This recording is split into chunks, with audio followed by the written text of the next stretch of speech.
तो जैन साथियों, आज हम आज के सेशन को शुरुआत करते हैं हिंदी की अगली क्लास में, जिसमें हम पढ़ेंगे भाषा एवं भाषा परिवार। अध्याय हमारा क्या है? भाषा एवं भाषा परिवार। ऐतिहासिक वर्गीकरण, और जिसमें पारिवारिक वर्गीकरण के बारे में समझेंगे। ऐतिहासिक वर्गीकरण तथा पारिवारिक वर्गीकरण समझने से पहले कुछ शब्द ऐसे हैं संस्कृत कि वह शब्द जिन्हें फारसी में किस तरह बोला जाता है, यूनानी में किस तरह बोला जाता है, लैटिन में किस तरह बोलते हैं, अंग्रेजी में किस तरह बोलते हैं, और हिंदी में उसी शब्द को क्या बोलते हैं। तो जैसे एक शब्द है, संस्कृत में बोलते हैं पितृ। क्या बोलते हैं? पितृ। जैसा आप यहाँ देख रहे हैं, एक शब्द है पितृ। पितृ को मीडी भाषा में पतर कहते हैं, और इसी पितृ को फारसी भाषा में पिदर कहते हैं। इसी शब्द को, संस्कृत का जो पितृ शब्द है, इसी शब्द को यूनानी भाषा में पाटेर कहते हैं, और लैटिन भाषा में पेटर, और अंग्रेजी भाषा में से क्या कहते हैं? पितृ को फादर। और हिंदी में क्या कहते हैं? पिता। आप ट्रांसलेशन करते होंगे तो फादर फादर मीन्स पिता, ऐसा नहीं है। एक पितृ शब्द है, और पितृ शब्द को, यानी पितृ शब्द को संस्कृत में बोलते थे, फारसी में उसे पिदर बोलते हैं, और लैटिन में पेटर बोलते हैं। तो इसी शब्द को अंग्रेजी में फादर बोलते हैं। तो इसी का परिवर्तन रूप है, हिंदी में से क्या बोलते हैं? पिता। क्योंकि आपको मालूम है कि हिंदी की आदि जननी कौन है? संस्कृत।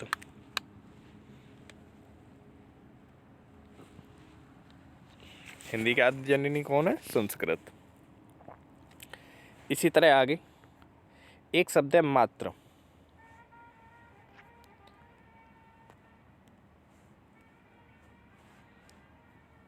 मात्र को मतर, फारसी में मादर, यूनानी में माटेर, लैटिन में मेटर, अंग्रेजी में मदर, और हिंदी में क्या बोलते हैं? माता।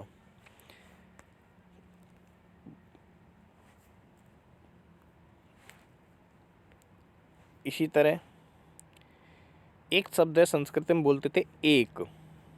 क्या बोलते थे? एक। मीडी में यक,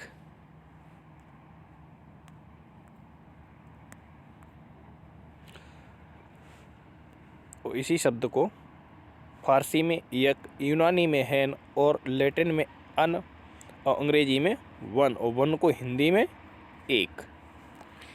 इस तरह शब्द का परिवर्तन हुआ है। इससे आगे समझते हैं। ये तो हमने कुछ शब्द दिखाए। यहाँ इनकी संख्या है कि कौन सी इंडो यूरोपियन कितने % है, अदर कितने, सीनो तिब्बतन कितने, इटैलिक कितने, ऑस्ट्रेलियन कितने। आप इन कलर के माध्यम से समझ सकते हो। इसके बाद आगे चलते हैं। ये रहा आपके सामने मैप। कहाँ कौन सी भाषा बोली जाती, किस देश में कौन सी बोली जाती। तो हमें इससे सबसे कोई मतलब नहीं, हमें अपने भारत पे नज़र रखनी है। तो भारत में यहाँ दिख रहा है कि पंजाब का जो क्षेत्र दिख रहा है, इसमें कौन सी बोली जाती है? पंजाबी।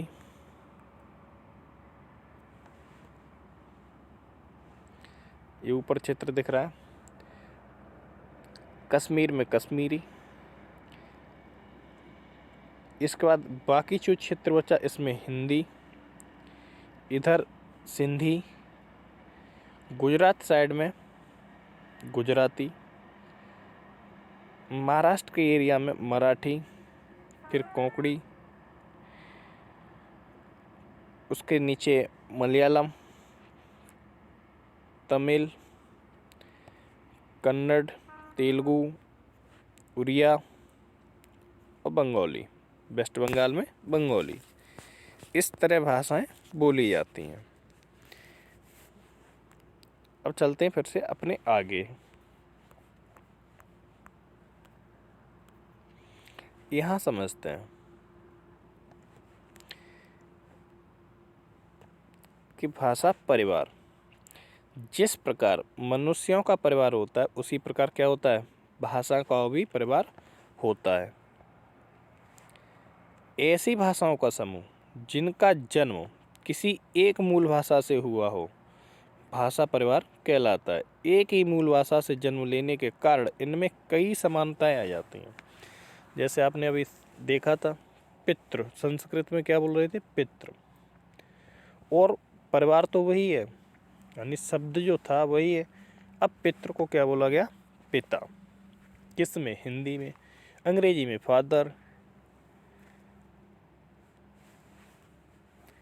तो शब्द एक ही है लेकिन परिवार तो उनका एक ही है ना। तो एक ही मूल भाषा से जन्म लेने के कारण इनमें कई समानताएं दिख जाती हैं। आपस में संबंधित भाषाओं को भाषा परिवार कहते हैं। क्या कहते हैं, जो आपस में संबंध बनाए रखते हैं उन्हें क्या कहते हैं, भाषा परिवार कहते हैं। कौन भाषाएं किस परिवार में आती हैं, इनके लिए वैज्ञानिक आधार है। अब अलग अलग भाषाएं और कौन सी भाषा किस परिवार के अंतर्गत आती है, ये अलग अलग वैज्ञानिक तरीके से इन्हें बांटा गया है। देखते हैं किस तरह। ऐतिहासिक वर्गीकरण के आधार पर, ऐतिहासिक वर्गीकरण के आधार पर देखें तो एक है भौगोलिक समीपता के आधार पर बांटा गया, दूसरा बांटा गया शब्द निरूपता के आधार पर, तीसरा बांटा गया ध्वनि साम्य के आधार पर, और चौथा बांटा गया है किसके आधार पर, व्याकरण समानता के आधार पर।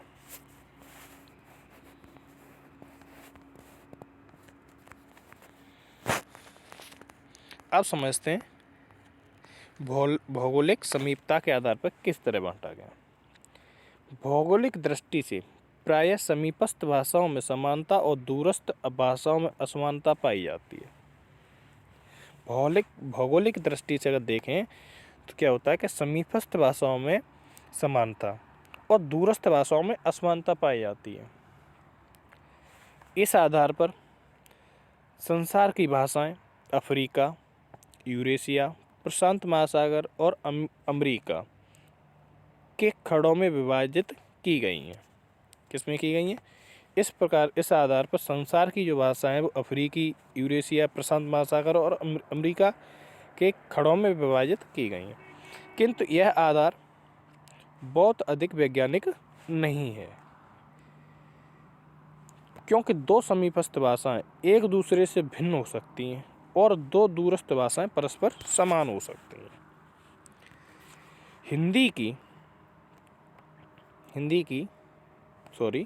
भारत की हिंदी और मलयालम दो भिन्न परिवार की भाषाएं हैं।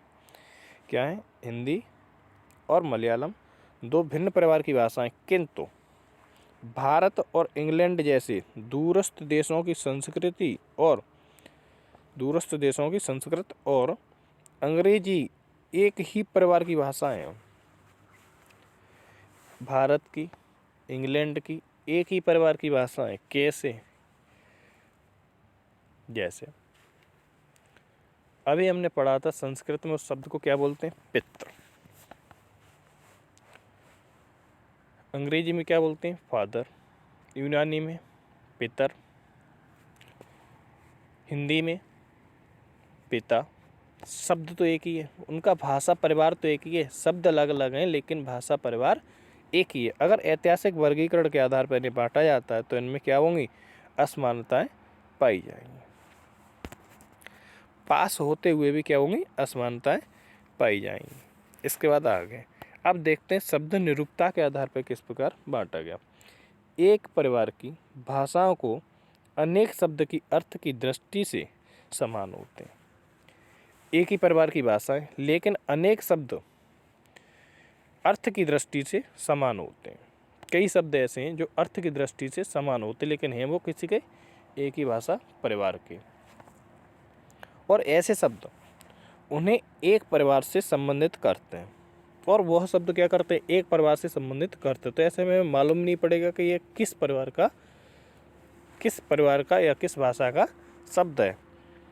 इसलिए अर्थपरक समानता भी एक महत्वपूर्ण आधार है। यानी ऐसे शब्द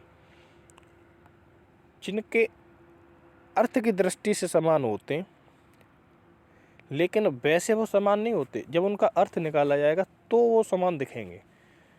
तो ऐसे में अर्थपरक जो अर्थ देते हैं वो भी क्या है, समानता भी एक महत्वपूर्ण है। ठीक है, उनमें अर्थ में नहीं बल्कि शब्दों में ही समानता होनी चाहिए। ये अर्थों में सारे के सारे वर्ड शब्द हों तो उनके सभी अर्थों में समानता होनी चाहिए। अब समझते हैं ध्वनि साम्य। प्रत्येक भाषा का अपना ध्वनि सिद्धांत और उच्चारण नियम होता है। जितनी भी भाषाएं होती हैं उन सभी का क्या होता है, ध्वनि सिद्धांत और उच्चारण नियम। उसको बोलने, उच्चारण मीन्स क्या होता है, बोलना। तो बोलने के अलग अलग नियम होते हैं और वो जो अलग अलग भाषा के नियम होते हैं और उन्हीं के आधार पे उनकी आवाज़ें भी बदल जाती हैं, शब्द परिवर्तन हो जाता है, शब्द वही रहता है। कभी कभी क्या होता है कि एक भाषा के ध्वनि समूह में दूसरी भाषा की ध्वनियाँ भी मिलकर विकसित हो जाती हैं। कभी कभी देखने को क्या मिलता है कि एक भाषा के ध्वनि समूह में दूसरी भाषा की ध्वनियाँ भी मिलकर क्या हो जाती हैं, विकसित हो जाती है। आर्य भाषाओं में वैदिक काल से पूर्व मूर्धन्य ध्वनियाँ नहीं थीं। आर्य भाषाओं में क्या था, वैदिक काल से पहले मूर्धन्य ध्वनियाँ नहीं थीं, किंतु द्रविड़ भाषा के प्रभाव से आगे चलकर विकसित हो गई मूर्धन्य, जिसमें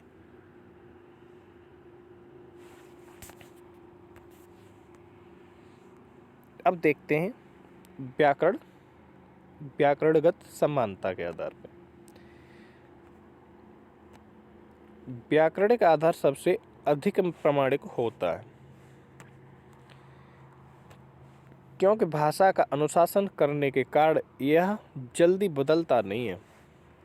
व्याकरण की समानता के अंतर्गत धातु में प्रत्यय लगाकर शब्द निर्माण, व्याकरण की प्रक्रिया द्वारा शब्दों से पदों की रचना तथा वाक्यों में पद विन्यास के नियम आदि की समानता का निर्धारण आवश्यक है। ध्यान देंगे यहाँ पे, व्याकरण में क्या होता है, एक भाषा का अनुशासन होता है। अगर विराम चिन्ह पीछे लगना है तो पीछे ही लगेगा, न कि आगे। कहीं अल्प विराम लगना है तो अल्प विराम अपने अल्प विराम की जगह ही लगेगा, न कि आगे। अगर आप आगे पीछे लगा देंगे तो वह शब्द या वाक्य क्या होगा, गलत हो जाएगा। उसका नियम होता है। ठीक है, अब प्रत्यय, किसी धातु में प्रत्यय लगाना हो आगे, आप लगा दो पीछे, तो ये तो गलत होगा। अब समझते हैं वर्गीकरण प्रक्रिया क्या होती, किस प्रकार इन्हें बांटा गया है। तो वर्गीकरण करते समय सबसे पहले भौगोलिक समीपता के आधार पर, किसके आधार पर, भौगोलिक समीपता के आधार पर संपूर्ण भाषाएं जैसे यूरेशिया, प्रशांत महासागर, अफ्रीका और अमेरिका खंडों अथवा चक्रों में विभक्त होती, यानी बांटी गई हैं। फिर आपसी समानता रखने वाली भाषाओं को एक कुल या परिवार में रखकर विभिन्न परिवार बनाए गए। फिर उसके बाद क्या किया गया कि आपसी समानता जो रखने वाली भाषाएं, उन्हें एक कुल बोलते नहीं, हम यादव कुल से या ब्राह्मण कुल से या क्षत्रिय कुल से, ये जो कुल होते हैं इसी तरह भाषाओं के भी कुल होते हैं। तो एक कुल में या एक परिवार में रखकर विभिन्न परिवार बनाए गए। अवेस्ता, फारसी, संस्कृत, ग्रीक आदि की तुलना से पता चला कि उनकी शब्दावली, ध्वनि समूह और रचना पद्धति में काफ़ी समानता है। अतः भारत और यूरोप के इस तरह की भाषाओं का एक भारतीय कुल बना दिया गया। क्या किया गया? अतः भारत और यूरोप की इस तरह की भाषाएं, भारत और यूरोप देश की जितनी भाषाएं थी, इस तरह की जितनी भाषाएं थी, भाषाओं का एक भारतीय कुल बना दिया गया। यूरोप की भाषाएं और भारत की भाषाएं थी, इन्हें क्या किया गया, एक भारतीय कुल बना दिया गया। परिवारों को वर्गों में विभक्त किया गया। परिवारों को किस में बांटा गया, वर्गों में, अलग अलग वर्ग बनाए गए जिसमें परिवारों को बांटा गया। भारोपी परिवार में सतम और केंटुम ऐसे ही वर्ग हैं। भारोपी परिवार में एक सतम और केंटुम जो वर्ग है वो ऐसे ही हैं, जिनका कोई ज़्यादा महत्व नहीं है। सतम वर्ग की ईरानी और भारतीय आर्य प्रमुख शाखाएं। सतम वर्ग है, उसकी ईरानी और भारतीय आर्य प्रमुख क्या है, शाखाएं। एथनोलॉग के अनुसार 7111 जीवित मानव भाषाओं को, कितनी, एथनोलॉग एक वैज्ञानिक हुए, उनके अनुसार 7111 जीवित मानव भाषाओं को 141 विभिन्न भाषा परिवारों में विभक्त किया जाता है, यानी वितरित किया जाता है, यानी बांटा जाता है। कितना, एथनोलॉग एक वैज्ञानिक हुए, उनके अनुसार उन्होंने बांटा है 7111 जीवित मानव भाषाओं को, जो मानव के द्वारा भाषाएं वर्तमान में बोली जा रही हैं, इन भाषाओं को 141 विभिन्न भाषा परिवारों में बांटा गया है। भौगोलिक आधार पर भाषा परिवारों को 4 खंडों में विभाजित किया जा सकता है। किसके आधार पर, भौगोलिक आधार पर। पहला प्रशांत महासागर, दूसरा अमेरिका महाद्वीप, तीसरा अफ्रीका महाद्वीप और चौथा यूरोप एवं एशिया के महाद्वीप। भौगोलिक आधार पर 4 भागों में भाषा परिवारों को बांटा गया। अब समझते हैं प्रशांत महासागर भाषा परिवार। इस खंड के भाषा परिवारों की भाषाओं का प्रसार यानी फैलाव कहाँ तक था, हिंद महासागर एवं प्रशांत महासागर के द्वीपों एवं ऑस्ट्रेलिया महाद्वीप में। प्रशांत महासागर एवं ऑस्ट्रेलिया महाद्वीप के भाषा परिवार, इनमें जो भाषाएं आती, इनका प्रसार यानी ये हमें देखने को मिलती है, इनका फैलाव जो है वो कहाँ तक है, हिंद महासागर एवं प्रशांत महासागर के द्वीपों एवं ऑस्ट्रेलिया महाद्वीप में देखने को मिलता है। इस खंड की भाषाओं को प्रायः 5 भाषा परिवारों में वर्गीकृत किया गया। अब प्रशांत महासागर और ऑस्ट्रेलिया महाद्वीपों की भाषा जो परिवार है, इन्हें भी किस में बांटा गया, 5 वर्गों में। एक है इंडोनेशिया भाषा परिवार। कौन सा, इंडोनेशिया भाषा परिवार। दूसरा है मलेनेशियन भाषा परिवार। तीसरा है पॉलिनेशियन भाषा परिवार और चौथा है पापुअन भाषा परिवार और 5वां है ऑस्ट्रेलियन भाषा परिवार। इन्हें 5 भाषाओं में भाषा परिवारों में वर्गीकृत किया गया। किसे, प्रशांत महासागर एवं ऑस्ट्रेलिया महाद्वीपों के भाषा परिवार को। और प्रशांत महासागर और इस तरीके के 4 भाषा परिवारों को किस भाग पर बांटा गया, भौगोलिक के आधार पर। अब समझते हैं इंडोनेशियन भाषा परिवार में कुछ प्रमुख भाषाएं मलय, फार्मोसन, जावनीज, मटुरन, होवा, ये सब किसमें, इंडो भाषा परिवार। इसका मेलेनेशियन में प्रमुख भाषाएं फिजी, सोलोमानी। पॉलिनेशियन में भाषा परिवार में भाषाएं समोआन, हवाईयन, टोंगी। और पापुअन भाषा परिवार में मुख्य रूप से पापुअन न्यूगिनी द्वीप समूह की भाषा है। किसकी है, पापुअन जो भाषा परिवार है वो किसकी है, न्यूगिनी द्वीप समूह की भाषा है। विद्वानों का अनुमान है कि पापुअन न्यूगिनी द्वीप समूह में लगभग 820 भाषाएं बोली जाती हैं। न्यूगिनी द्वीप में कितनी भाषाएं बोली जाती हैं, लगभग 820 भाषाएं बोली जाती हैं। यानी पापुअन भाषा परिवार के अंतर्गत कितनी भाषाएं आती हैं, 820 20 भाषाएं आती हैं, ध्यान रखना। अब बात आती है 5वें की, ऑस्ट्रेलियन भाषा परिवार। ऑस्ट्रेलियन भाषा परिवार के अंतर्गत 27 भाषा परिवार माने जाते हैं। कितने? 27 भाषा परिवार माने जाते हैं। ऑस्ट्रेलियन भाषा परिवार को भी कई भागों में बांटा गया है। यहीं तक हम इसको छोड़ते हैं, इसके आगे ही चलते हैं, नहीं तो आप बोर हो जाओगे। इन 27 भाषा परिवारों में से एक भाषा परिवार पाप न्यूगन के अंतर्गत विद्वानों ने 175 भाषाओं के नाम गिनाए हैं। 27 भाषा परिवार हैं, लेकिन इनमें एक भाषा परिवार है पाप न्यूगन। तो इसके अंतर्गत विद्वानों ने 175 भाषाओं को बताया है। विद्वानों का अनुमान है कि ऑस्ट्रेलियन परिवार की 90% आदिवासी भाषाएं विलुप्त हो जाएंगी। विद्वानों का अनुमान है कि 90% आदिवासी जो भाषाएं वो क्या हो जाएंगी? विलुप्त हो जाएंगी। अब पढ़ते हैं दूसरा। भौगोलिक के आधार पे बांटे गए थे ना, तो पहला पढ़ लिया ऑस्ट्रेलियन। अब दूसरा भौगोलिक के आधार पर किस भाषा परिवार को और बांटा गया? अमेरिकी महाद्वीप के भाषा परिवार, जिसमें हम पढ़ते हैं उत्तरी अमेरिका। तो इसमें कुछ भाषाएं एस्किमो,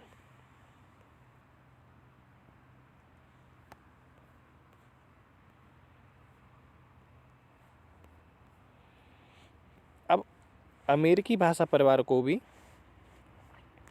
कितने भागों में बांटा गया है?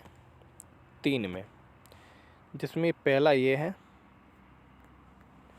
उत्तरी अमेरिका। इसमें कई भाषाएं आती हैं, एस्किमो, अल्गोनकियन, अथबस्कन, सिवान आदि। कितनी भाषाएं? 35 भाषा परिवार हैं इसमें। उसके बाद आता है केंद्रीय अमेरिका एवं मैक्सिको दूसरे नंबर पे। इसमें पिमान,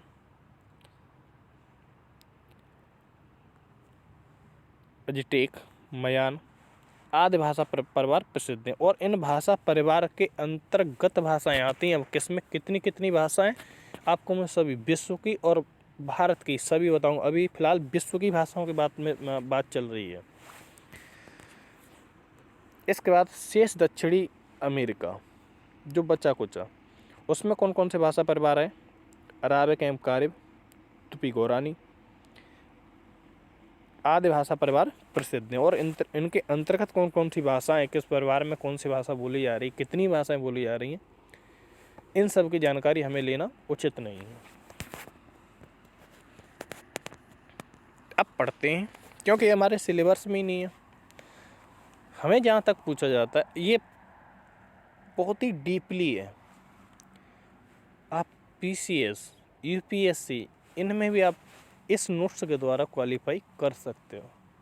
बेहतरीन नोट्स हैं, इससे अच्छा कंटेंट आपको कहीं भी नहीं मिलेगा। इसके बाद तीसरे नंबर पे अफ्रीका महाद्वीप के भाषा परिवार। भौगोलिक दृष्टि से जो बंटवारा हुआ है, भाषा परिवारों को बांटा गया है, उसमें तीसरा पढ़ेंगे क्या? अफ्रीकी महाद्वीप के भाषा परिवार। ऐसा महाद्वीप के सामी परिवार की भाषाएं इस महाद्वीप के उत्तरी भाग में बोली जाती हैं। एशिया महाद्वीप के सामी परिवार की भाषाएं किस में बोली जाती हैं? उत्तरी भाग में बोली जाती हैं। महाद्वीप के इसी भाग में हेमेटिक परिवार की भाषाएं भी बोली जाती हैं। कुछ भाषा वैज्ञानिकों भाषा परिवारों के अंतर्गत इस भाषा को, यानी इस भाषा परिवार को, इसी कारण सामी हामी या सेमटिक हेमटिक भाषा परिवार के नाम से भी पुकारते हैं। सामी परिवार अरबी तथा हेमेटिक परिवार की भाषाओं में मिस्र की, इजिप्शियन, सहारा क्षेत्र की कबीले सिल्ह, जिनागा और तुआरेग तथा उत्तरी पूर्वी क्षेत्र की सोमाली, चाड, होसा अधिक प्रसिद्ध है।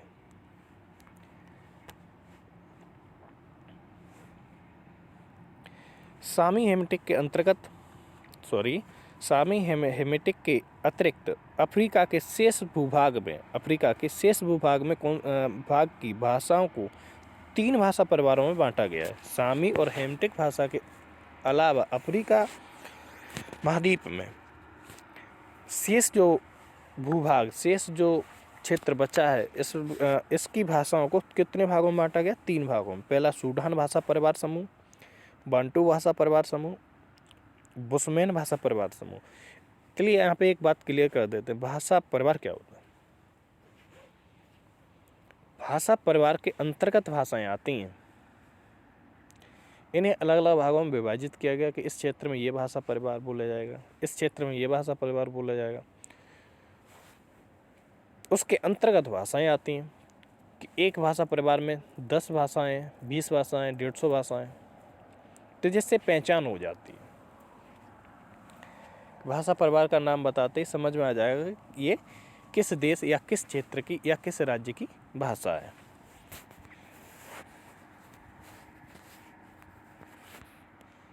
इसके बाद पढ़ते हैं आगे। भौगोलिक के आधार पर हम 3 पढ़ चुके हैं। चौथा है यूरोप एवं एशिया महाद्वीप के भाषा परिवार। अब बात आती है हमारी भारत की। कौन सी? यूरोप और एशिया महाद्वीप के भाषा परिवार। अभी हम द्वीपों के पढ़ रहे थे, महाद्वीपों के पढ़े हैं, तो अब हमारा महाद्वीप आया है कौन सा? एशिया महाद्वीप। और एशिया महाद्वीप में कितनी बोली जाती हैं? आगे देखते हैं और कितने भाषा परिवार हैं। प्रशांत महासागर के इंडोनेशियन भाषा परिवार के अतिरिक्त यूरोप एवं एशिया महाद्वीप में बोली जाने वाली भाषाओं को निम्नलिखित भाषा परिवारों में वर्गीकृत किया जा सकता है।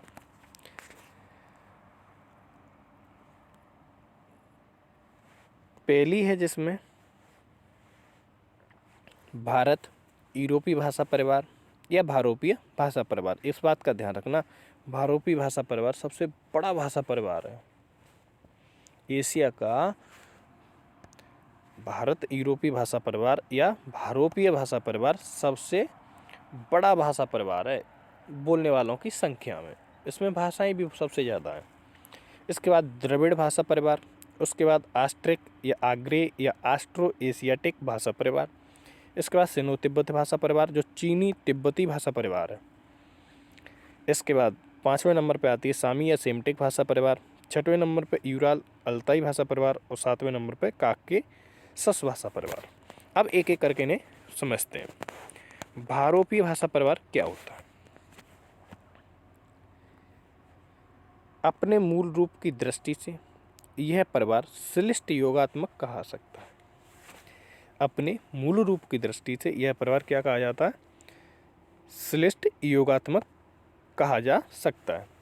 आरंभ में इसी परिवार की भाषाएं संश्लेषात्मक थीं, किंतु अब इनमें कोई विश्लेषणात्मक हो गई हैं। इनमें कई पहले क्या थी? संश्लेषात्मक, और अब क्या है कि कई भाषाएं विश्लेषणात्मक हो गई हैं। कुछ उदाहरण हैं यहाँ पे, जैसे संस्कृत में क्या है? देवम, और हिंदी में क्या है? इसको देव को। देवेन देव से, देवाय देव के लिए, देवात देव से, देवस्य देव का, देवे देव में। इसका अर्थ यही है कि संश्लेषात्मक क्या थी? जो कुछ भाषाएं संश्लेषात्मक थी वह क्या हो गई? विश्लेषणात्मक, जो आपको एग्जाम्पल यहाँ पे दे दिए गए। अब इसका भारोपीय परिवार का दूसरा पॉइंट समझते हैं। विश्व की अधिकांश महत्वपूर्ण भाषा इसी परिवार की हैं। अधिकांश मतलब ज़्यादातर जो भाषाएं वो किस परिवार की हैं? इसी परिवार की हैं। ये भाषाएं विश्व के विभिन्न महत्वपूर्ण देशों में राजभाषा या सह राज्य भाषा तथा अकादमिक, तकनीकी एवं प्रशासनिक दृष्टि से महत्वपूर्ण है। कहीं ना कहीं विश्व में जो अधिकांश महत्वपूर्ण भाषाएं वो किसकी हैं? इसी भाषा परिवार की। किसकी? भारोपीय भाषा परिवार की भाषाएं। और भारोपी परिवार की भाषाओं के अंतर्गत जो भाषाएं आती हैं उसमें अधिकतम देशों में या राज्यों में क्या है? वह उस राज्य की या उस देश की राजभाषा के रूप में या राष्ट्रभाषा के रूप में या सहराज्य भाषा के रूप में या तकनीकी या प्रशासनिक दृष्टि से वो भाषाएं क्या हैं? महत्वपूर्ण हैं। उदाहरणार्थ जैसे अंग्रेजी, हिंदी, उर्दू, स्पेनी, फ्रेंच, जर्मन, रूसी, बंगला। अब यहाँ पे देखते हैं रूस में कौन सी भाषा है, कौन सी राजभाषा है, रूसी। अमेरिका में अंग्रेजी, भारत में हिंदी भी है राजभाषा, और क्या है, उर्दू। तो कहीं ना कहीं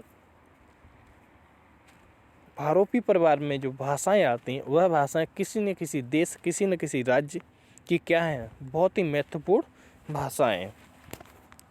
अब समझते हैं आगे।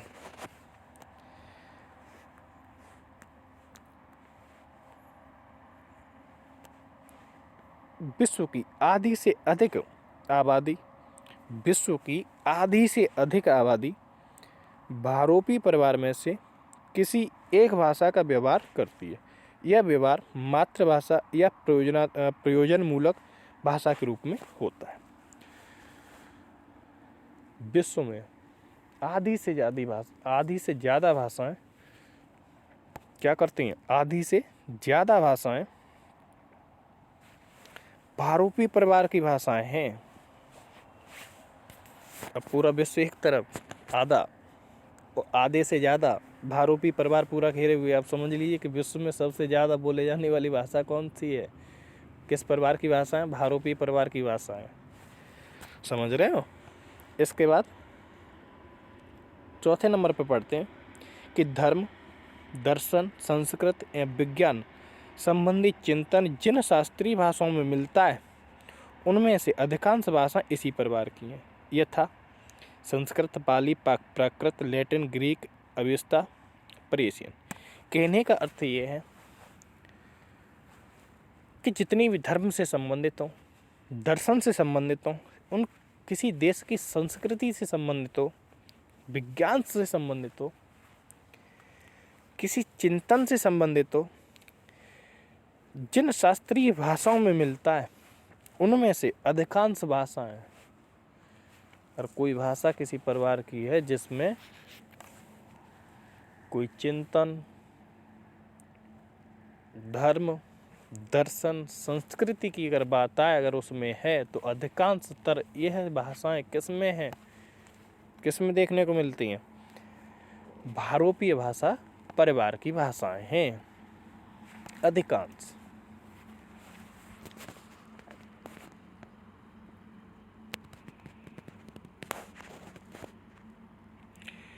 आप समझते हैं भारत ईरानी, इस परिवार को भाषा वैज्ञानिक 3 वर्गों में विभक्त करते हैं। दर्द के अलावा इसके निम्न वर्ग हैं। पहला है ईरानी, जिसमें पर्शियन, अवेस्ता, फारसी, कुर्दिश, पश्तो, बलूची। इसके बाद है ख भारतीय आर्य भाषा, संस्कृत, पाली, प्राकृत, अपभ्रंश, हिंदी, बंगला, मराठी, गुजराती, पंजाबी, सिंधी, असमिया, उड़ीसा आदि।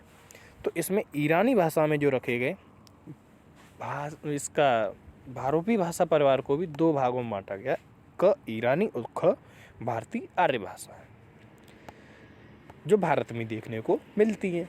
तो भारत की अलग बांट दी गई और बाकी ईरानी अलग। तो भारत में बोली जाने वाली भाषाएं, भारतीय आर्य भाषाएं कौन कौन सी हैं? संस्कृत, पाली, प्राकृत, अपभ्रंश, हिंदी, बंगला, मराठी, गुजराती, पंजाबी, सिंधी, असमिया, उड़ीसा आदि। चैन साथियों, कैसी लगी क्लास कमेंट करके जरूर बताएं। पूरी कोशिश की है समझाने की, और थोड़ी बहुत गलती हो तो क्षमा करें। आगे की वीडियो में और अच्छे से समझाने की कोशिश करेंगे। अब पढ़ेंगे हम आगे भारोपी भाषा परिवार, उसके बाद आगे और जितने भी भाषा परिवार हैं, भारत में जितने भाषा परिवार आते हैं, जिसमें भारत की भाषाएं आती हैं, उन्हें समझने की कोशिश करेंगे। इसमें हमने विश्व की भारत की स्टार्टिंग की एक भाषा परिवार समझ लिया है। देखिए समय तो लगता है, कई सारी चीज़ें ऐसी होती हैं जो आपको नहीं मिल सकती। इसमें मैंने वो भाषा परिवार बता दिए, शायद आप मार्केट में से कोई सी भी किताब उठा लेना, नहीं मिलेगा उसमें। बहुत ही डीपली सिलेबस बता दिया। मार्केट में तमाम तरह की किताबें रखी होती हैं, अगर इतना कंटेंट मिल जाए तो उठा के देख लेना। नोट्स बनाते चलना, साथ ही साथ बहुत ही बेहतरीन कंटेंट है। कोशिश करेंगे हर संभवतः आपको समझाने की।